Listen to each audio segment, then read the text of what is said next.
नमस्कार, स्वागत है आपका न्यूज जरा हटके में और मैं हूं आपके साथ सुजीत कुमार। जैसा कि आप जानते हैं कि न्यूज जरा हटके की टीम अभी विधानसभा चुनाव के लिए क्षेत्र दौरा पर है और अभी कल ही हमने इंटरव्यू किया था परवत्ता के जदयू प्रत्याशी डॉक्टर संजीव कुमार। उन्होंने अपनी बात रखी।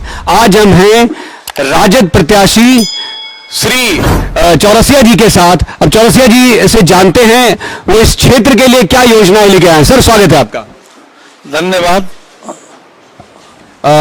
सर, सबसे पहला सवाल जो जनता के मन में चल रहा है, आप सर प्रशासनिक पदाधिकारी थे। ऐसी बात नहीं है, हम जनता से बचपन से ही जुड़े हुए हैं। नहीं सर, मेरा सवाल आगे था कि आप प्रशासनिक पदाधिकारी थे और ऐसा कहा जाता है कि जमीनी कार्यकर्ताओं को छोड़कर और यहाँ पर पैरासूट उम्मीदवार दिया गया, तो क्या कहना चाहेंगे इस पे? ऐसी बात नहीं है। मैं बीपीएससी कंप्लीट करके मैं वाणिज्यकर अपर आयुक्त के पद से सेवानिवृत्त हुआ। सेवानिवृत्त के क्रम में भी मैं समाज से जुड़ा रहा।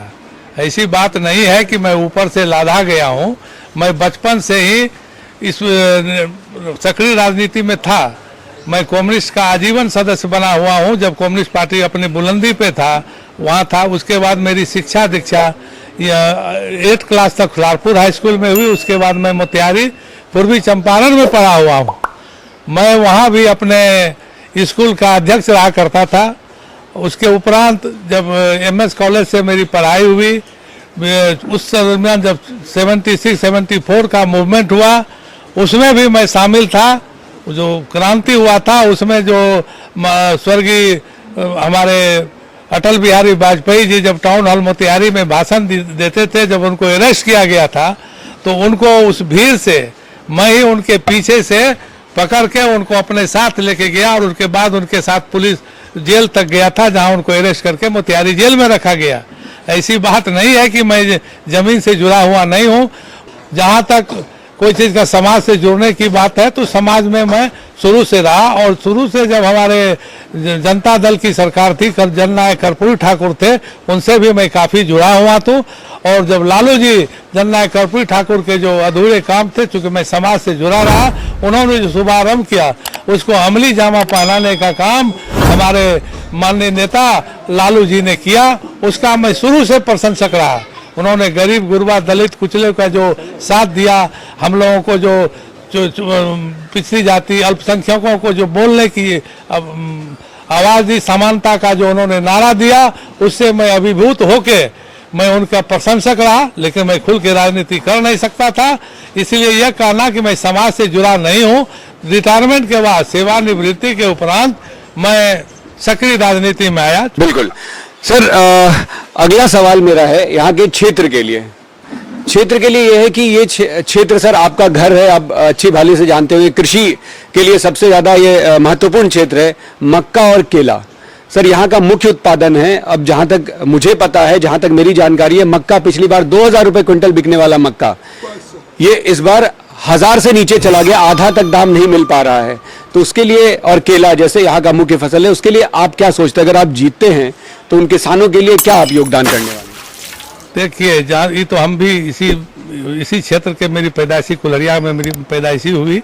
मैं बखूबी जानता हूँ कि मक्का और केला हम लोग के यहाँ प्रधान खेती है। लेकिन जो मक्का का जो फसल है इसमें सरकार दोषी है। अब तो और इस मक्के का होगा, जो नया किसान बिल आया है ये तो और तबाह करेगा। लेकिन मेरी सोच ये है कि मैं कुछ इस तरह का, जैसे मक्का का भी संबंधित जो इंडस्ट्री है उस तरह का मैं इंडस्ट्री यहाँ लगवाने का कोशिश करूँगा। फूड प्रोसेसिंग वाली जो सिस्टम है उसको लागू करने का कोशिश करूँगा। यहाँ लोगों के लिए जैसे मक्का का अगर वेयर हाउस बनेगा, वहाँ उनको जब एक मूल्य आएगा, एक जो समय आएगा जब मूल्य पर एक अच्छा मूल्य उनको प्राप्त हो तो उनको दिलवाने का, उनको खरीद बिचवाने का कष्ट करूँगा। पहले जब बाजार समिति हुआ करता था, अब उसको बंद, सरकार ने अपने पॉलिसी के तहत उसको बंद कर दिया।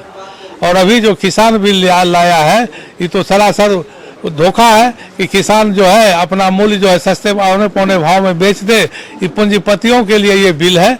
इसका तो हमारे पार्टी और हमारे जो महागठबंधन है उन्होंने काफ़ी इसका विरोध किया इस बिल का। सर, अगला एक बड़ा अहम सा सवाल है, क्योंकि अभी जब हम लोग आ रहे थे कुल्हड़िया की तरफ, आपके गांव में जब आ रहे थे तो बाहर की सड़कें बड़ी अच्छी थी और जैसे ही हम मुड़ते हैं तो हमारी गाड़ी मतलब डगमग डगमग करके चल रही थी, तो इसको आप क्या कहेंगे? ये आपके जो करंट विधायक पिछले इतने दिनों 5 बार के विधायक है, उन्होंने जानबूझकर नहीं किया है, जातिवाद कारण है, क्या था?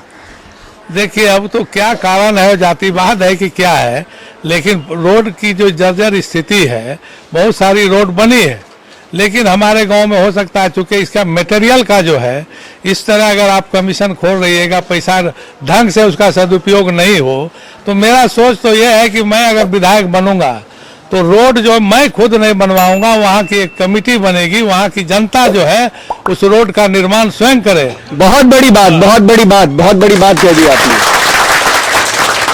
ये ठेकेदारी प्रथा रोकने का एक, मैं ठेकेदारी प्रथा को एकदम रोक दूंगा। जिस गांव में हमारे सरकार की योजना के तहत रोड बनेगी, जो भी काम आएगा उसमें कोई बिचौलिया नहीं रहेगा। लेकिन एक बात से, एक सवाल से, मेरे सवाल से आप सर बच के निकल गए। वो सवाल ये था, जैसे ही मुड़ा मैं आम पब्लिक से, मतलब आते हुए मैंने पूछा कि ये सड़क ऐसी क्यों है? ये कहा कि भाई जी जात जात के असर हुए हो। हाँ, तो आप लोगों से सुन चुके कि क्या लोगों का कहना है, आप समझ रहे हैं कि जहाँ अगर लोग का ये कहना है तो समझिए मैं भी यही कह रहा हूँ। चलिए चलिए सर, बहुत बहुत धन्यवाद। एक चीज और था कि अभी हमने जब आपके हमारे जो जदयू प्रत्याशी है उनका जब इंटरव्यू लिया था, तो ऑलमोस्ट जो वादे आपने किए, ऑलमोस्ट वो वादे उनके भी हैं। वो भी पलायन रोकने पे बात कर रहे हैं, वो भी इंडस्ट्री लाने की बात कर रहे हैं। वो कह रहे बीएडा को हमने जमीन दिखा दी। तो क्या, और उनके साथ उसने एक और दावा किया है कि अगर मैं अपने वादे पर खड़ा नहीं उतरता हूं तो अगली बार वोट नहीं मांगने आऊंगा। सर आपका क्या कहना है? देखिए हमारा क्या कहना है, 15 साल, आज मान लीजिए वो उनके पुत्र हैं, उनके पिताजी पहले थे, तो 15 साल जनता ने उनको मौका दिया। अगर उनको आज वादा कर रहे हैं तो ये काम तो पिछले 15 साल से करते रहते। तो आज जनता समझ रही है कि आज आप वादा क्यों कर रहे हैं। आपको सरकार ने, जनता ने आपको मौका दिया था। अगर यही वादा आज वादा कर रहे हैं, इसको अगर आप पहले से करते आते तो आप आज आपको ये वादा करने की जरूरत नहीं पड़ती। चलिए सर, एक और चीज, एक है विरासत की राजनीति। आप इस विरासत की राजनीति से कितना मानते हैं कि ये होना चाहिए, नहीं होना चाहिए, इससे कितना एग्री करते हैं आप? मैं इससे डिसएग्री करता हूं। विरासत की राजनीति नहीं होना चाहिए। ये राजतंत्र नहीं, ये प्रजातंत्र है। प्रजा जिसको चाहे वो उसका नेता बने।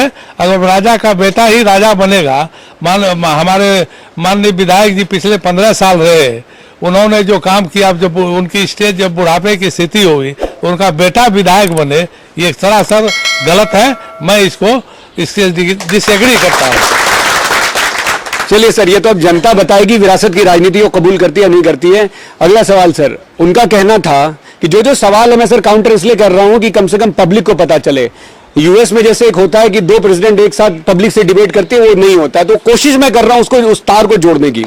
सर उनका कहना है कि मेरे पिताजी जब तक विधायक रहे तो उन्होंने सड़क और बिजली का जाल बिछाया। आप कहां तक सहमत हैं इससे? देखिए, सड़क और बिजली का जाल उनके पिताजी नहीं, ये सरकार की योजना थी।